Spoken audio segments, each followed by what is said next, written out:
소설 표백 속 나는 복학생입니다. 조금 엉뚱하기도 하고 아직 철도 덜 든 데다가 복학생 특유의 허풍도 남아있는 탓에 기성세대의 너도 크면 알아 혹은 내가 너 때는 말이지 열정과 패기를 가지고 살아야 돼 같은 말들이 아직 불편하기만 한 인물이죠. 이런 모난 성격 탓에 결국 나는 사고를 치고 맙니다. 바로 취업 선배들과의 대화 행사 도중 소위 꼰대짓을 하는 선배에게 바른 말을 하고 만 것이죠. 이 사건으로 나는 그 선배들에게 단단히 찍혀버립니다.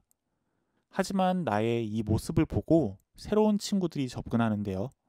세연, 휘영, 병권, 추 같은 사람들이 바로 그들이었죠. 바른 말을 하는 나에게 접근한 것을 보면 알 수 있듯이 이들도 뭔가 세상과는 조금은 다른 기준을 가지고 사는 사람들입니다. 특히 이 중에서도 후배인 정세현은 무언가 독특한 인물입니다. 학교 내 모든 학생들의 부러움을 사는 21세기 지도자 장학생이었고 얼굴도 예쁜데다 사람의 마음을 쥐락펴락하는 데도 등하죠. 그런데 이런 세연은 이른 나이에 세상을 떠나게 됩니다. 유서 한 장 남기지 않은 채 말이죠. 사건을 조사한 경찰은 그녀의 죽음을 실족사로 판명 내립니다. 고작 깊이 50cm에 불과한 학교 연못에서의 실족사. 도저히 나로서는 해석이 되지 않는 죽음입니다. 그리고 그로부터 5년 뒤 좌충우돌 끝에 공무원이 된 나는 사실 그녀의 죽음이 자살이었다는 사실을 알게 됩니다. 더불어 나와 어울리던 친구들이 하나둘 그녀의 뒤를 따라 자살을 준비해왔다는 사실까지도 말이죠. 지금 이 영상을 보고 계신 분들 중에서는 장강명 작가의 소설 표백을 읽으신 분도 계실 것이고 또 읽지 않은 분들도 계실 거라고 생각을 합니다. 둘 중 어느 쪽이든 제가 결론을 이야기하는 것은 그리 재미없는 일이 되고 말 테니 이 영상에서는 표백석에서 우리가 확인할 수 있는 철학적 사상들에 대해 한번 이야기해 보는 게 어떨까 싶습니다. 제가 준비한 질문은 총 2가지입니다. 우선 첫 번째 질문은 큰 꿈을 가지는 것이 중요할까? 그렇다면 큰 꿈이란 무엇일까입니다. 소설 속에서 큰 꿈이란 제가 앞서 이야기한 취업 선배와의 대화 행사 도중 어느 선배의 입에서 나온 이야기입니다. 그 선배는 이런 식으로 이야기합니다. 요즘 학생들 보면 어떻게들 패기가 없어서야 참 걱정이다 싶을 때가 있어. 세세한 스펙 따위 별 상관도 없으니 거기에 목숨 걸지 말고 그러지 말고 큰 꿈을 가져봐 라며 말이죠. 선배의 큰 꿈이라는 게 어떤 의미인지 조금은 이해가 가시나요? 추측해보면 아마 이런 의미가 아닐까 싶습니다.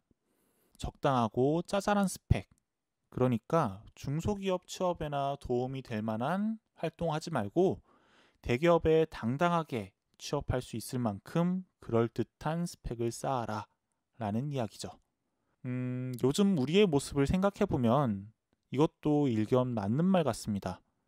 좋은데 취업하려면 토익 같은 영어 성적에서 최고점 받아야 한다는 얘기도 옛말이니까 말이죠.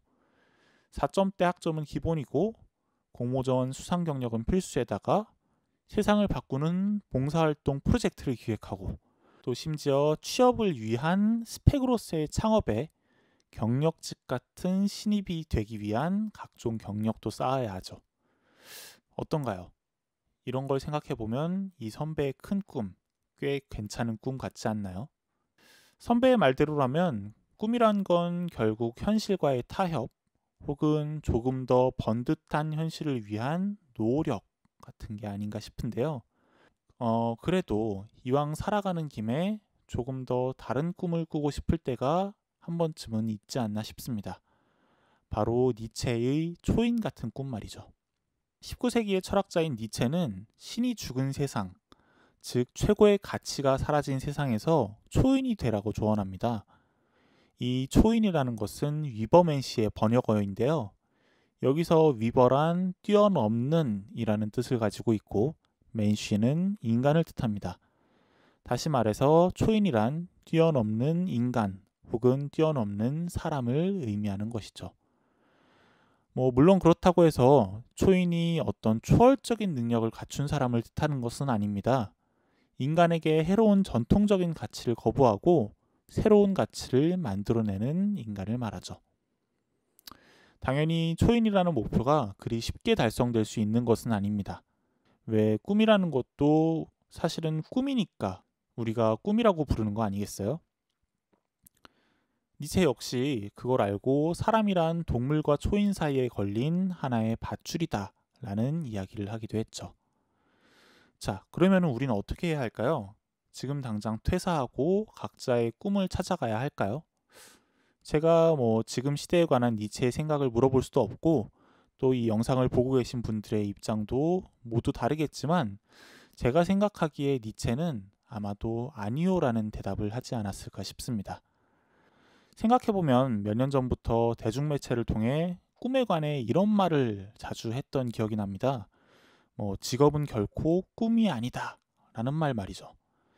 SNS를 통해서 이런 말을 했던 명사들의 짤이 여러 곳에서 돌아다니기도 했던 기억이 나네요. 또 실제로 술자리에서도 이런 비슷한 말들을 어떤 선배 혹은 후배가 했던 기억도 나고요. 개인적으로 저는 앞서 취업 선배와의 대화 행사에서 이야기한 그 선배의 말도 동의를 할 수는 없지만 그렇다고 해서 후자의 모두 다 퇴사하고 자기 꿈을 찾아가라 라는 말에도 그리 동의를 하지는 않는 편입니다. 왜냐하면 대부분의 사람들이 최소 하루에 3분의 1을 어떤 직업 혹은 직책으로 살아갈 텐데 그 일에서 자기 삶에 아무런 의미도 찾지 말라뇨. 제 생각에 니체가 지금 세상을 살아가고 있다면 그 삶 또한 너의 삶이고 그 속에서 너 나름의 답을 찾는 것도 초인의 자세다 라고 이야기하지 않을까 싶습니다. 꿈이 있다면 직업 역시 그 꿈을 실현하기 위한 하나의 방안 혹은 방편으로서 나아가면 된다는 말로써 말이죠. 물론 이건 온전히 저의 생각이고 각자 얻게 되는 답은 모두 다를 테니 혹시 이런 고민을 하고 계신 분이 계시다면 그냥 참고하셔서 조금 더 깊이 생각해보는 기회를 가지셨으면 하는 바람입니다. 두 번째 질문은 이 소설의 핵심 주제와도 맞닿아 있습니다. 바로 답은 자살뿐일까? 해결책은 과연 존재할까? 라는 질문이죠. 잠시 소설로 돌아가서 세영과 친구들이 도대체 왜 자살을 하려고 했는지 한번 살펴볼 필요가 있을 것 같습니다. 표현은 꽤 거창하게 나와 있지만 결국 답은 이런 것들입니다. 이 세상은 불평등하다. 아무리 우리가 노력해도 원하는 것을 얻을 수는 없다. 자, 이 문제를 사회적인 불평등의 문제로 볼 것이냐 아니면 개인의 문제로 볼 것이냐에 따라서 입장이 조금은 달라질 수밖에 없는데요. 쇼펜하우어는 말하자면 그중 후자에 조금 더 가까운 인물입니다. 쇼펜하우어는 서양 철학사에서도 상당히 독특한 위치를 차지하는 인물입니다. 그는 이 문제가 의지의 무한함과 충족의 불안정성에서 나오는 괴리 때문에 생겨난다고 생각을 했습니다. 조금 더 쉬운 표현으로 생각을 해보죠. 의지는 말하자면 일종의 욕망에 해당합니다. 우리가 익히 알고 있는 것처럼 욕망은 늘 충족되기 어렵죠. 또한 충족되었다고 하더라도 얼마 지나지 않아 새로운 욕망이 스멀스멀 피어오르게 됩니다. 고통 또한 마찬가지입니다. 간신히 벗어났다 싶으면 또다시 새로운 고통을 마주하게 될 뿐이죠.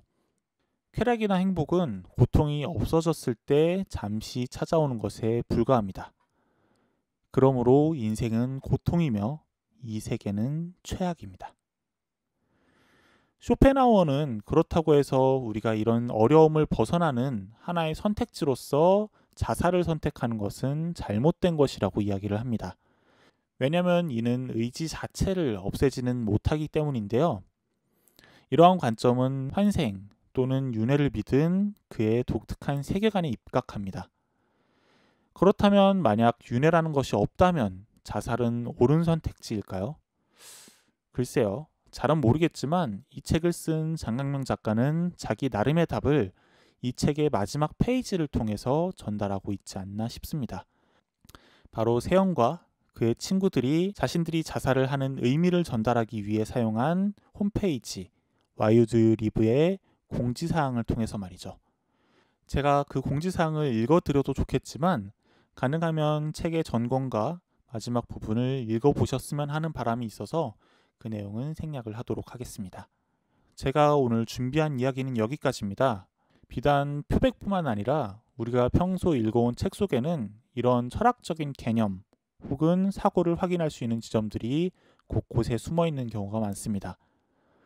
오늘 제 이야기들이 여러분들께서 앞으로 읽어갈 책을 조금 다른 시각으로 바라볼 수 있는 기회가 되었으면 하는 바람입니다. 지금까지 책에 관한 이야기와 수다, 책이다의 이준영이었습니다.